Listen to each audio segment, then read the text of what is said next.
Hello everyone, कैसे हैं आप सब। बीते दिनों में हमने अपने सारे टिप्स शेयर किए थे कैसे हमने एक फिक्स टाइम फेज में काफ़ी ज़्यादा वजन घटाएं। उसमें अपने सारे टिप्स शेयर किए जो हमने खुद फॉलो किए हुए थे। पर कुछ लोगों के एज ऑलवेज सबसे आसान तरीका ढूंढने की कोशिश करते हैं। तो जो लोग इस चैनल पे बने हुए हैं या जो लोग नए जुड़े हुए हैं, इस वीडियो का अगर टाइटल आपने पढ़ा होगा तो जी आप बिल्कुल सही जगह पे हैं। इस वीडियो में हम आपको बताने वाले हैं ऐसे दो तरीके जहां आपको ना जिम जाना पड़ेगा, ना आपको कसरत करनी पड़ेगी कहीं, ना आपको कोई खास डाइट सोर्सेस को छोड़ना पड़ेगा अपने फैट को लूज करने के लिए।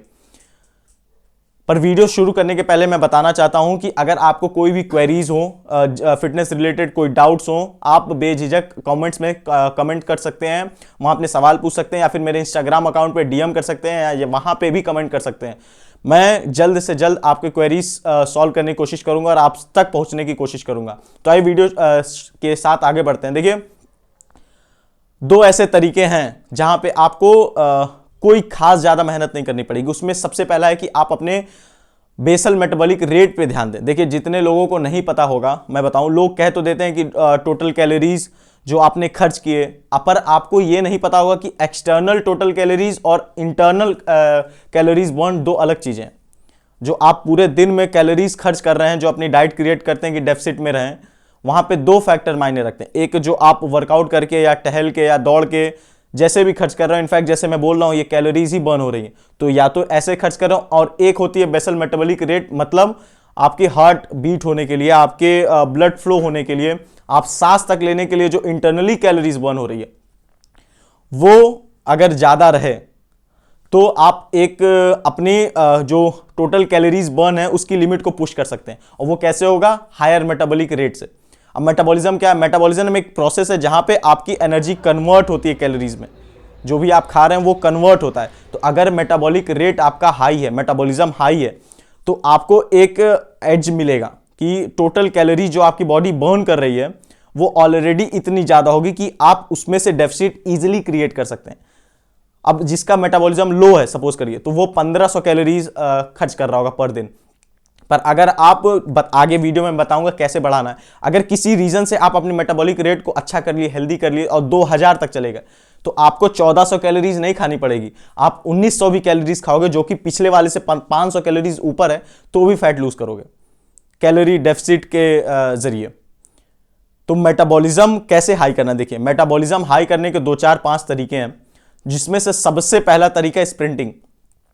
आप चाहें तो स्प्रिंट करके मेटाबॉलिज्म को ऊपर कर सकते हैं, या प्रोटीन रिच फूड को कंज्यूम कर सकते हैं, या तो एक सबसे ज्यादा चर्चित है कि एप्पल साइडर विनेगर। देखिए, एप्पल साइडर विनेगर आजकल बहुत से कंपनियां बना रही हैं जिसमें मदर वर्ड नहीं ऐड करती। मदर क्या है कि सॉर्ट ऑफ की वो कंप्लीट इंग्रेडिएंट उसमें अभी भी मौजूद रहता है। तो जब भी आप एप्पल साइडर विनेगर खरीदें, उस पर मदर टर्म जरूर देखें, मदर फॉर्म वाला करें। ये आपके मेटाबॉलिज्म को बूस्ट करने में काफी हेल्प करेगी।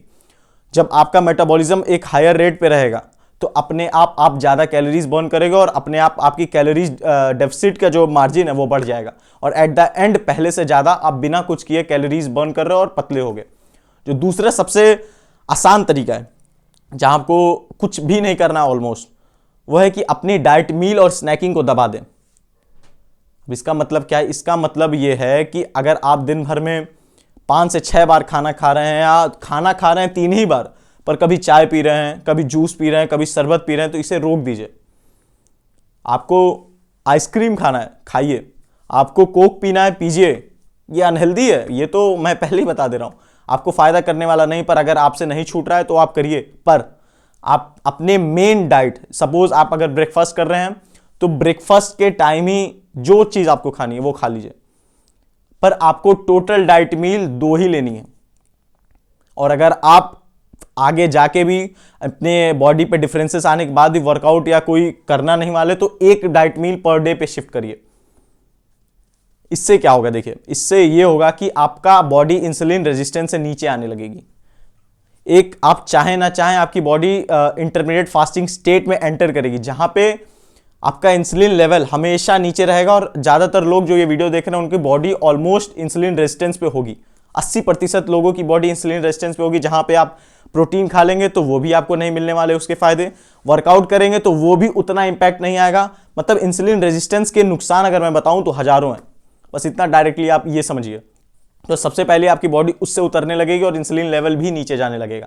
और एट दी एंड अगर इंसुलिन लेवल नीचे है तो आपकी बॉडी से जो भी कैलोरीज स्टोर्ड हैं ग्लाइकोजन स्टोर में या फैट के फॉर्म में, वो बर्न होने लगेंगी।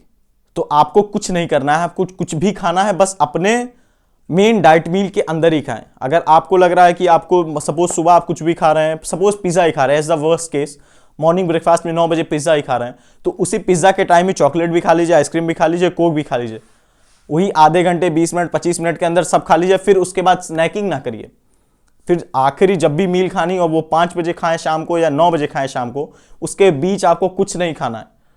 ऑल्दो कुछ ऐसी ड्रिंक्स हैं जो इसके बीच आप अलाउ कर सकते हैं, जैसे कि ग्रीन टी वगैरह हुई, चाय नहीं ग्रीन टी की मैं बात कर रहा हूं। जहां मिल्क यूज होगा वो आप नहीं कंज्यूम कर सकते, जहां शुगर यूज होगा वहां आप कंज्यूम नहीं कर सकते। एप्पल साइडर विनेगर वाला जूस पी सकते हैं, तो ये चीजें पी सकते हैं ऑल्दो, बट मिल्क नहीं यूज कर सकते। तो ये जब आप 2 डाइट मील अ डे लेंगे, इंसुलिन डाउन रहेगा और कैलोरीज आप बहुत ज्यादा बर्न करेंगे।